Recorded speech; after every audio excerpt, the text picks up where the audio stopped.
الحمد للہ وکفی والصلاة والسلام علی عباده الذین اصطفى خصوصاً علی افضلهم وخاتم النبیین محمد الامین وعلی آلہ وصحبہ اجمعین. اما بعد فقد قال اللہ تبارک وتعالی کما ورد فی سورة البقرہ: اعوذ باللہ من الشیطان الرجیم بسم اللہ الرحمن الرحیم وقاتلوا فی سبیل اللہ الذین یقاتلونکم ولا تعتدوا ان اللہ لا يحب المعتدین واقتلوہم حیث ثقفتموہم واخرجوہم من حیث اخرجوکم والفتنة اشد من القتل ولا تقاتلوهم عند المسجد الحرام حتى يقاتلوكم فيه فإن قاتلوكم فاقتلوهم كذلك جزاء الكافرين فإن انتهوا فإن الله غفور رحيم وقاتلوهم حتى لا تكون فتنة ويكون الدين لله فإن انتهوا فلا عدوان إلا على الظالمين. صدق اللہ العظیم. رب اشرح لي صدری ویسر لي امری واحلل عقدۃ من لسانی یفقهوا قولی. اللهم ربنا الہمنا رشدنا واعذنا من شرور انفسنا. اللهم ارنا الحق حقا وارزقنا اتباعه وارنا الباطل باطلا وارزقنا اجتنابه. آمین یا رب العالمین. اذن قتال سے حکم قتال تک. مکی دور میں قتال تو کجا کوئی بھی جوابی کارروائی کرنے کی اجازت نہیں تھی. جو بھی پرسیکیوشن ہے، جو بھی تشدد ہے، جو بھی ایذا ہے، اے مسلمانوں برداشت کرو برداشت کرو برداشت کرو. کوئی جوابی انتقامی کارروائی کرنے کی اجازت نہیں ہے. البتہ ہجرت کے بعد تدریجاً یہ صورتحال تبدیل ہوئی اور سب سے پہلے اذن قتال آیا. اذن قتال اور حکم قتال میں فرق ہے. ایک ہے اجازت، اس اجازت پر عمل کرنا موقوف ہوتا ہے اس عمل کرنے والے پر، چاہے تو اس اجازت سے فائدہ اٹھائے چاہے نہ اٹھائے، وہ صرف اجازت ہے. اس کے بارے میں آپ کو بتا چکا ہوں کہ بالاتفاق سورہ حج کی جو آیات ہیں وہ در حقیقت اذن قتال پر مشتمل ہے. اذن للذین یقاتلون یا یقاتلون بانہم ظلموا وان اللہ علی نصرہم لقدیر. یہ اذن قتال کی یہ آیت ہے قرآن مجید میں سورہ حج میں. اس کے بارے میں تفصیل سے گفتگو ہو چکی ہے. اس کی قرأتیں بھی دو ہیں، اذن للذین یقاتلون اور اذن للذین یقاتلون، اور یہ دونوں قرأتیں صحیح ہیں اپنی جگہ پر، اگرچہ ان سے پھر ان کے زمانہ نزول کے اعتبار سے اس میں خاصا فرق واقع ہو جاتا ہے. اس ضمن میں تمہیدی طور پر دو باتیں نوٹ کیجیے. ایک تو یہ کہ قرآن مجید میں یہ نہایت حسین ترتیب ہے. سورہ بقرہ کے 23ویں رکوع میں روزے کا، رمضان کا حکم آیا، اور روزہ صوم یہ میں آپ کو بتا چکا ہوں کہ عربوں میں معروف شے نہیں تھی. صلاۃ معروف تھی، چاہے اس کی شکلیں بگاڑ دی تھی. حج معروف تھا، بہت حد تک اس میں صحیح اعمال بھی ہوتے تھے، کچھ غلط بھی شامل ہو گئے تھے. لیکن یہ ہے کہ اس کی کوئی حیثیت ان کے ہاں نہیں تھی صوم کی. اور یہ لفظ وہ استعمال کرتے تھے، گھوڑے کو روزہ رکھواتے تھے. گھوڑا ان کے ہاں لڑائی میں درکار ہوتا تھا، اس لیے کہ عام طور پر شب خون مارتے تھے اور قتل و غارت کے بعد دوڑتے تھے پھر واپس چھاپا مار انداز. اور تیز رفتاری کے ساتھ دوڑنے کے لیے اونٹ صحیح نہیں ہے، گھوڑا چاہیے. اور گھوڑے کا معاملہ یہ ہے کہ نازک جانور ہے، زیادہ بھوک برداشت نہیں کر سکتا، زیادہ پیاس برداشت نہیں کر سکتا، زیادہ گرمی برداشت نہیں کر سکتا، لہذا اسے بھوک پیاس اور گرمی کی شدت کا عادی بنانے کے لیے اسے روزہ رکھواتے تھے، چارہ بند، پانی بند، اور اسے پھر کوئی بدو جو ہے لے کر کھڑا ہو جاتا تھا تیز دھوپ میں، جبکہ آندھی لو بھی چل رہی ہو، اور وہ اپنا منہ سر تو لپیٹ لیتا تھا اپنے غترے میں، اپنے رومال میں، لیکن گھوڑے کا رخ کر دیتا تھا سیدھا جدھر سے کہ وہ لو آ رہی ہے، وہ لو برداشت کرے، برداشت کرنے کا مادہ پیدا ہو۔ یہ صوم تھا۔ گویا کہ ان کے ہاں اس صوم کا تعلق تھا جنگ سے۔ اب یہی دیکھیے تعلق ہے 23ویں رکوع اور 24ویں رکوع کا۔ 23ویں رکوع میں صوم کا سارا معاملہ آیا اور 24ویں میں قتال کا معاملہ آ گیا۔ تو یہ بڑا ایک لطیف اس میں ترتیب کے اعتبار سے نکتہ ہے کہ صوم کی فرضیت، اس کے بعد قتال کی فرضیت۔ ایک دوسری بات اور بھی اس کے اندر قابل غور ہے کہ یہ جو قتال کی فرضیت ہے، اس کے ضمن میں بھی ایک تو یہ ہے کہ اگر تم سے جنگ کی جائے تو تم جنگ کرو، صرف ریٹیلیٹری، اور ایک یہ ہے کہ تم خود جنگ کرو۔ چنانچہ ان دونوں میں بھی جو فرق ہے اس کو بھی آج ہم دیکھیں گے۔ بہرحال دوسرا جو تمہیدی مضمون ہے وہ یہ ہے کہ یہ بات تاریخی اعتبار سے سمجھ لیجئے کہ اس قتال کے حکم کے لیے تمام مسلمان آمادہ نہیں تھے جتنا کہ انہیں آمادہ ہونا چاہیے۔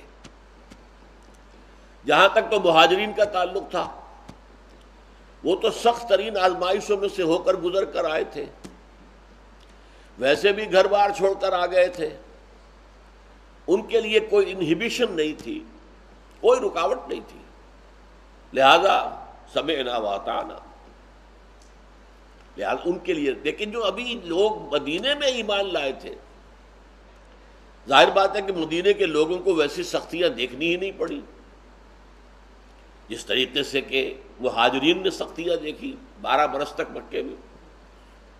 یہاں تو دونوں قبیلے بڑے تھے اور دونوں کے سربراوردہ لوگ ایمان لے آئے۔ اب پرسیکیوشن کیسے ہوگی؟ کوئی پرسیکیوشن نہیں، کوئی تشدد نہیں، کوئی ایذا نہیں۔ تو یہ جو آہستہ آہستہ آرام سے جو راستہ کھل گیا تھا ان کے لیے ایمان کا، تو ان میں وہ پختگی پیدا نہیں ہوئی تھی، اور وہ تن من دھن لگا دینے کے لیے ان میں تھے ایسے بھی لوگ یقیناً کہ جن کا ایمان اتنا راسخ تھا کہ وہ تن من دھن لگانے کو تیار ہوں، لیکن ایسی تعداد بھی تھی کہ جو ریلیکٹنٹ تھی ان معاملے کے اندر۔ پھر جیسا کہ ہمیں معلوم ہے کہ مدینے میں فوری طور پر منافقین کا بھی ایک عنصر پیدا ہو گیا، لہذا وہ قتال کے خلاف تھے اور بڑی حکیمانہ گفتگو کیا کرتے تھے۔ دیکھو یہ خواہ کسی کو گڑ دے کر مارا جائے، خواہ زہر دے کر مارنا ہے، بھئی آپ دعوت دیں انہیں، تبلیغ کریں، وہ ایمان لے آئیں گے۔ دعوت و تبلیغ سے جب سب عرب والے ایمان لے آئیں گے تو پھر یہاں اسلامی نظام بھی قائم ہو جائے گا۔ پھر یہ کہ خوف بھی تھا، سوچو تو صحیح، تم قریش کو چھیڑ رہے ہو، قریش بہت بڑی طاقت ہے، بہت بڑا قبیلہ ہے، عرب کے اکثر قبائل کے ساتھ ان کا حلیفانہ تعلق ہے، وہ پکاریں گے تو وہ قبائل ان کی مدد کو آ جائیں گے، تو ہوش کے ناخن لو، یہ کیا سوچ رہے ہو؟ پھر ان میں سے بعض کا یہ بھی کہنا تھا، جبکہ حضور نے یہ سرایا شروع کر دیے تھے، کہ ابھی قرآن میں تو حکم آیا ہی نہیں ہے، یہ تو خامخواہ محمد صلی اللہ علیہ وسلم کی جنگ جوئی ہے، ایڈونچرسٹ انداز ہے ان کا کہ انہوں نے یہ کام شروع کر دیا، قرآن میں تو ابھی حکم آیا ہی نہیں۔ اس پس منظر کو اچھی طرح سمجھ لیجیے، ورنہ قرآن کی بہت سی آیات انسان سمجھ نہیں سکتا۔ اس کے لیے قرآن مجید میں ایک تو پوری سورت نازل ہوئی جس کا نام سورہ محمد بھی ہے اور سورہ قتال بھی ہے۔ یہ نازل ہوئی ہے سورہ بقرہ ہی کے دوران، لیکن یہ کہ رکھی گئی ہے سورہ محمد 26ویں پارے میں جا کر۔ تو ترتیب مصحف کچھ اور ہے، یہ ہمیں معلوم ہے، اور ترتیب نزولی کچھ اور ہے۔ بس یہاں یہ نوٹ کر لیجئے کہ یہ سورہ بقرہ کے ساتھ ہی نازل ہوئی، غزوہ بدر سے قبل نازل ہوئی۔ اس کی آیت نمبر 20 ہے وَيَقُولُ الَّذِينَ آمَنُوا لَوْلَا نُزِّلَتْ سُورَةٌ، اور یہ ایمان والے یہ کہہ رہے ہیں، دعوے دار، ظاہر بات ہے کہ منافقین بھی ایمان کے دعوے دار تھے، اور اسی طرح جو ضعفاء تھے وہ تو بہرحال مومن تھے ہی، صرف یہ ہے کہ ان کا ایمان گہرا اور پختہ اور راسخ نہیں تھا، تھے تو ایمان والے۔ تو وہ یہ جو اب شروع ہو گیا تھا ایک ایڈونچر، گویا کہ اب آپ چھیڑ رہے ہیں قریش کو۔ آپ نے قریش کی تفصیل سے میں بیان کر چکا ہوں کہ لائف لائن، ان کا کیریوان روٹس جو تھے ان کو تھریٹن کر دیا۔ تو کیا کر رہے ہو؟ ابھی تک اس کی آیت تو کوئی اتری نہیں ہے۔ وَيَقُولُ الَّذِينَ آمَنُوا لَوْلَا نُزِّلَتْ سُورَةٌ، وہ کہتے ہیں سورت کیوں نازل نہیں ہوئی؟ ابھی قرآن میں تو کوئی آیت نہیں اتری، قرآن میں کوئی سورت نازل نہیں ہوئی کہ جو قتال کو فرض کرتی ہو یا قتال کی اجازت دیتی ہو۔ یہ پہلے ہی سے خود بخود گویا کہ یہ محمد صلی اللہ علیہ وسلم کا اپنا فیصلہ ہے، یہ اللہ کی طرف سے حکم نہیں آیا۔ اس کا جواب دیا گیا ہے وَيَقُولُ الَّذِينَ آمَنُوا لَوْلَا نُزِّلَتْ سُورَةٌ فَإِذَا أُنزِلَتْ سُورَةٌ مُحْكَمَةٌ، پھر جب ایک سورت مضبوط مربوط نازل کر دی گئی، مراد یہی سورت ہے سورہ محمد، ذُكِرَ فِيهَا الْقِتَالُ، اور اس میں جنگ کا ذکر کر دیا گیا۔ رَأَيْتَ الَّذِينَ فِي قُلُوبِهِم مَرَضٌ، تو تم دیکھتے ہو ان لوگوں کو جن کے دلوں میں روگ ہے۔ یہ لفظ ہمیشہ استعمال ہوتا ہے قرآن مجید میں ایک ایسی کیفیت کو جس میں ضعف ایمان جو ہے وہ نفاق کے قریب تک پہنچ رہا ہو۔ میں نے بارہا آپ کو بتایا ہے کہ ایک مومن صادق ہے، ایک ضعیف الایمان مومن ہے، اس میں نفاق نہیں ہے، ابھی ضعیف ہے، اور ایک پھر آگے نفاق ہے۔ لیکن ایک ان کے درمیان جو نو مینز لینڈ کہہ سکتے ہیں، ایک عالم برزخ ہے کہ ابھی وہ نفاق کے درجے میں تو نہیں پہنچے، لیکن ضعف ایمان ان کا اب نفاق کے قریب تک پہنچ رہا ہے۔ یہ بیماری ان کی جو ہے اب اس حد تک جا رہی ہے کہ ان کے اندر نفاق پیدا ہو جائے۔ اس کے لیے آتا فی قلوبہم مرض۔ سورہ بقرہ کے بھی شروع میں جو دوسرا رکوع ہے فی قلوبہم مرض فزادہم اللہ مرضا، یہ ہے جن کے دلوں میں روگ ہے، بیماری، اور اللہ کا قاعدہ یہ ہے کہ پھر اللہ ان کے بیماری کو بڑھاتا ہے۔ تو یہاں بھی فرمایا رأیت الذین فی قلوبہم مرض ینظرون الیک نظر المغشی علیہ من الموت، تو اے نبی آپ دیکھیں گے کہ وہ لوگ، وہ جن کے دلوں میں روگ ہے، جن کے دلوں میں بیماری ہے، جب یہ حکم آ گیا اور ان کی وہ حجت ختم ہو گئی کہ ابھی تک قرآن میں تو حکم آیا ہی نہیں، یہ خواب کا جو ہے سلسلہ جو ہے چھیڑ چھاڑ کا شروع کر دیا قریش کے ساتھ، دلیل ختم، تو اب وہ اے نبی آپ کی طرف ایسی نگاہوں سے دیکھتے ہیں جیسے کہ اس شخص کی نگاہ ہوتی ہے جس پر موت کے وقت جو ہے وہ نگاہ پتھرائی ہوئی ہوتی ہے، مغشی علیہ من الموت، جب موت کی غشی سی طاری ہوتی ہے تو آنکھیں جو ہیں وہ پتھرا جاتی ہیں۔ تو وہ کیفیت ان کی ہو گئی ہے اس خوف کی وجہ سے کہ جان پیاری ہے، دنیا پیاری ہے، مال اولاد پیارے ہیں، اپنے گھر اپنی بلڈنگیں پیاری ہیں، اپنے باغات پیارے ہیں، اب ان سب کا رسک لے کر میدان جنگ میں نکل آنا، یہ تو ایسی ہے جیسے موت کی طرف، کأنہم یساقون الی الموت، یہ دوسری مقام پر آیا ہے کہ ایسی کیفیت ان کی ہے جیسے کہ انہیں موت کی طرف دھکا دے دے کر موت کی طرف لے جایا جا رہا ہو۔ تو ایک تو یہ ہے کہ فَأَوْلَىٰ لَهُمْ، تو ہلاکت اور بربادی ہے ایسے لوگوں کے لیے۔ اچھا، یہ صورتحال جو ہے سلسلہ غزوات کے شروع ہونے کے بعد بھی باقی رہی، اس لیے کہ ظاہر بات ہے کہ نفاق تو بعد میں بھی رہا بلکہ بڑھا ہے۔ چنانچہ سورہ نساء جو ہے، جو کہ کافی بعد میں نازل ہوئی ہے، سن 5 یا 6 میں، اس میں بھی فرمایا گیا ہے، آیت نمبر 77 ہے، الم تر الی الذین قیل لہم کفوا ایدیکم، آپ نے دیکھا نہیں ان لوگوں کو جنہیں پہلے مکے میں حکم دیا گیا تھا کہ اپنے ہاتھ روکے رکھو، بندے رکھو، نو ریٹیلیشن، کوئی انتقامی کارروائی مت کرو، وَأَقِیمُوا الصَّلَاةَ وَآتُوا الزَّکَاةَ، نماز پڑھتے رہو، باقاعدگی کے ساتھ زکوٰۃ دیتے رہو۔ لیکن فلما کتب علیہم القتال، جب ان پر قتال فرض کر دیا گیا. اب کتبہ کا لفظ آتا ہے فرضیت کے لیے. کتب علیکم الصیام، لکھ دیا گیا تم پر روزہ رکھنا، فرض کر دیا گیا. تو کتبہ اصل میں اس لیے آتا ہے. فلما کتب علیہم القتال، جب ان پر جنگ فرض کر دی گئی. اذا فریق منہم یخشون الناس کخشیۃ اللہ او اشد خشیہ، تو ان میں سے ایک فریق جو ہے اب لوگوں سے اتنا خوف زدہ محسوس ہو رہا ہے جتنا کہ انہیں اللہ سے خوف زدہ ہونا چاہیے. اللہ کی خشیت، اللہ کا خوف، اللہ کی پکڑ کا ڈر، یہ جتنا ہونا چاہیے اتنا انہیں ڈر اب ہو رہا ہے لوگوں سے. او اشد خشیہ، بلکہ اس سے بھی زیادہ. اللہ کے لیے جتنا خوف ہونا چاہیے اس سے بھی زیادہ خوف اب وہ اپنے دشمنوں سے کر رہے ہیں. وقالوا، اور وہ کہتے ہیں، ربنا لما كتبت علینا القتال، اے رب ہمارے تو نے کیوں ہم پر یہ جنگ فرض کر دی.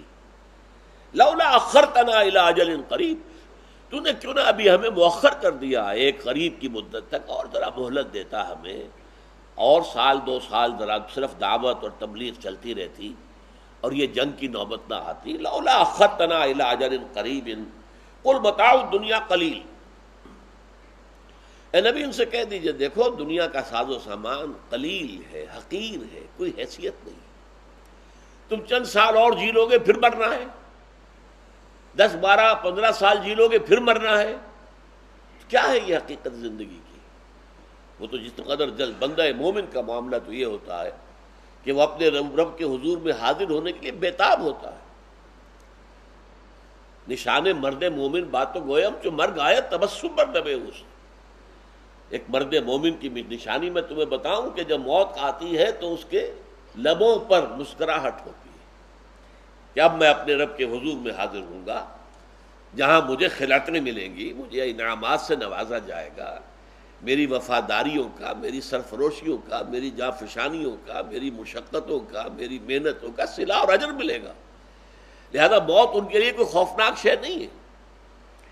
تو لولا اخرتنا الی اجل قریب قل متاع الدنیا قلیل والآخرۃ خیر لمن اتقی، اور آخرت کہیں بہتر ہے ان لوگوں کے لیے جو تقوی کی روش اختیار کرے، جو اللہ کے حکم کو مانے. ولا تظلمون فتیلا، اور دیکھو تم پر دھاگا بھر بھی ظلم نہیں کیا جائے گا. اب فتیلہ کسے کہتے ہیں؟ دیکھیے ہر زبان کے اندر کچھ چیزیں اخذ کی جاتی ہیں مشاہدات سے.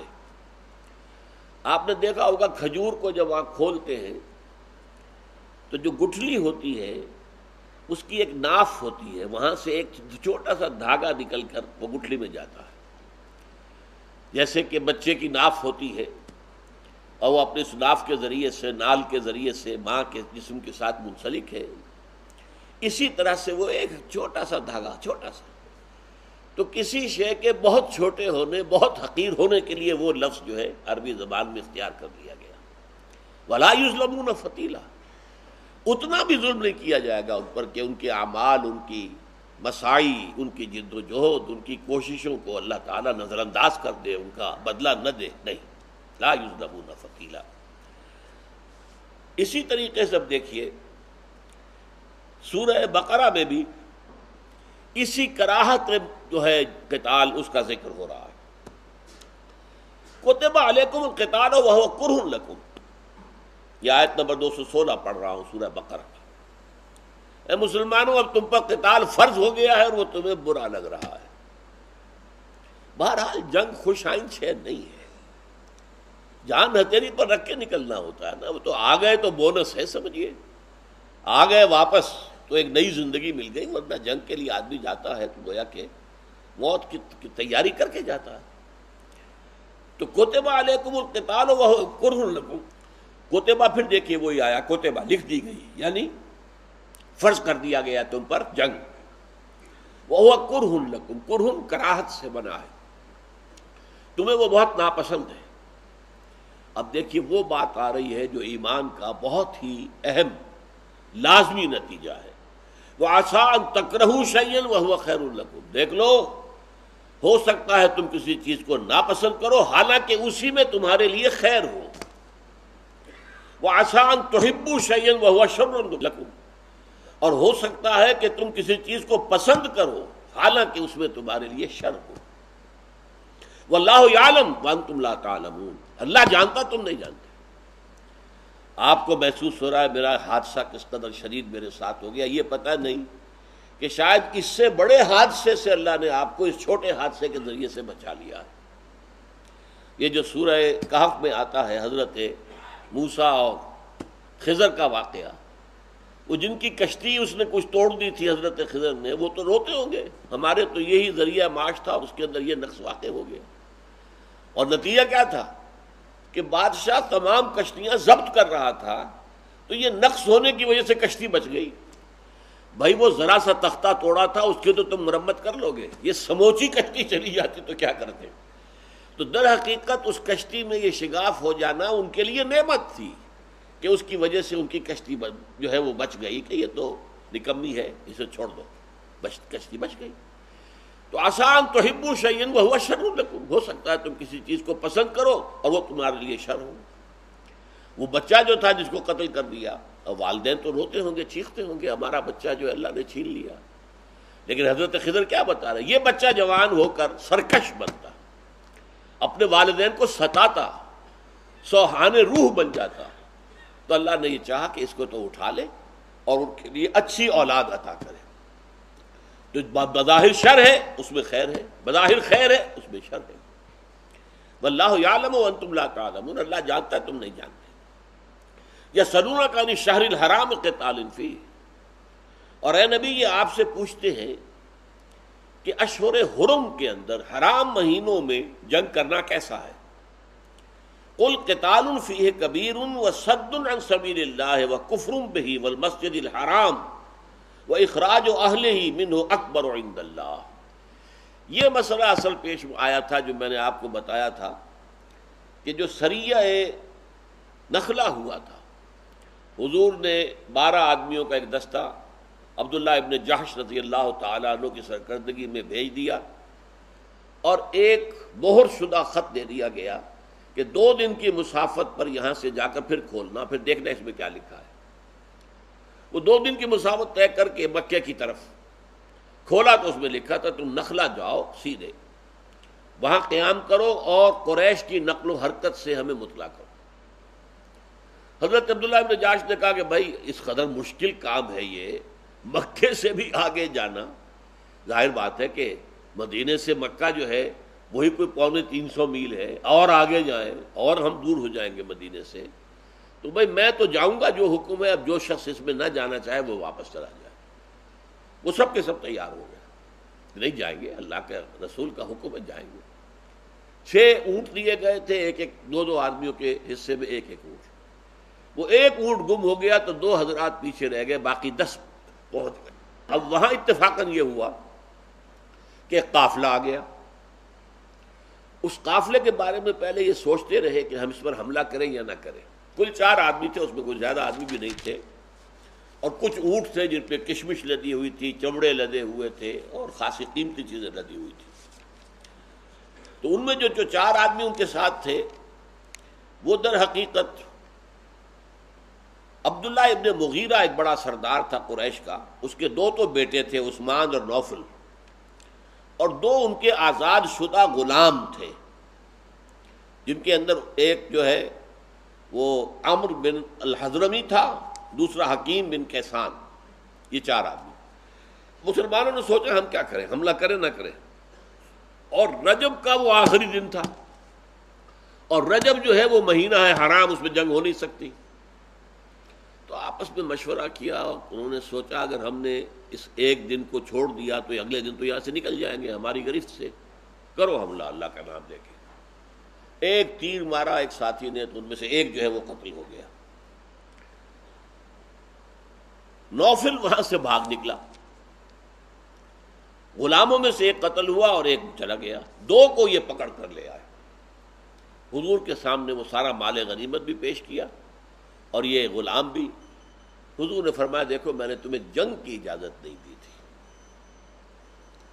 لہذا آپ نے نہ تو مال غنیمت جو ہے وہ قبول کیا، اور وہ جو تھے 2 غلام ان کو آپ نے آزاد کر دیا جو قیدی بن کر آئے تھے، اور جو مارا گیا تھا اس کا خون بہا ادا کر دیا۔ لیکن شکل کیا بنی تھی؟ اسی سے اصل میں غزوہ بدر کا جو آغاز ہوا کہ وہ جو ایک بچ کر بھاگ گیا تھا اس نے جا کر شور مچا دیا کہ دیکھو اب تو یہ حال ہو گیا ہے کہ محمد کے آدمیوں نے ہم پر حملہ کیا، ہمارا ایک آدمی مار دیا، 2 کو وہ قیدی بنا کر لے گئے، سارا سامان ہمارا لے گئے۔ اب اس پر جو ہے طوفان کھڑا کر دیا، یہ محمد دیکھو اس کو صلی اللہ علیہ وسلم یہ محترم مہینوں کا بھی احترام نہیں رکھ رہا، رجب میں حملہ کر دیا۔ اور یہ ظاہر بات ہے کہ پروپیگنڈے کے اعتبار سے بہت بڑی بات تھی، بہت بڑی بات تھی، بہت بڑی بات تھی۔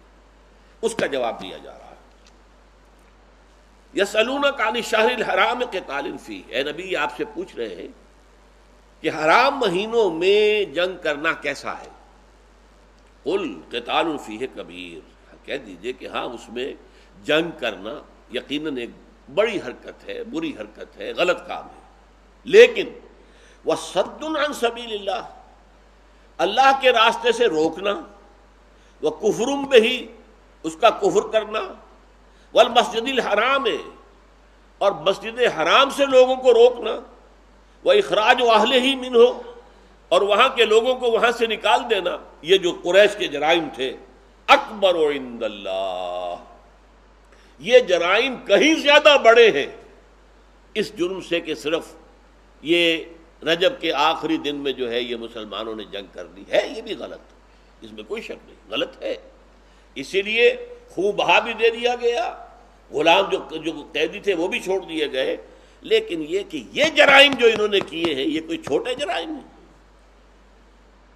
یسألونک عن الشہر الحرام قتال فیہ قل قتال فیہ کبیر وصد عن سبیل اللہ وکفر بہ والمسجد الحرام واخراج اہلہ منہ اکبر عند اللہ، یہ اللہ کے نزدیک ان سے کہیں زیادہ بڑے جرم ہیں۔